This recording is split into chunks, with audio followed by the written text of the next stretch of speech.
माझ्या सर्व मित्रांनो, मला वाटतं हा अपघात जुना आहे.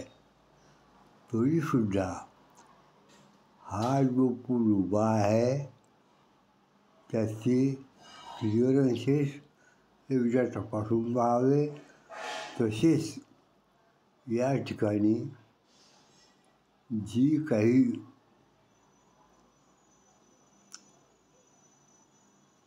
काम चालू आहे त्यावरून हा जो वर पूलवर लाईनमॅन काम करून राहिला तो अपघातग्रस्त झालेला दिसतो.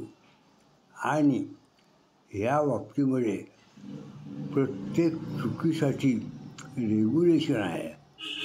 कोणतं रेग्युलेशन भंग झालं आणि अपघात कसा सुरू असतो याचं विश्लेषण महावितरण आणि संबंधित इन्स्पेक्टर साहेबांनी करावं, जेणेकरून अशा अपघाताचं रिपिटेशन होणार नाही.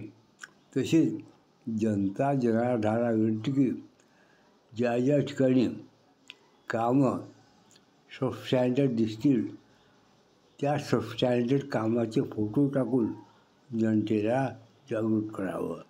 माहेश्वर रामदास खंडागळे.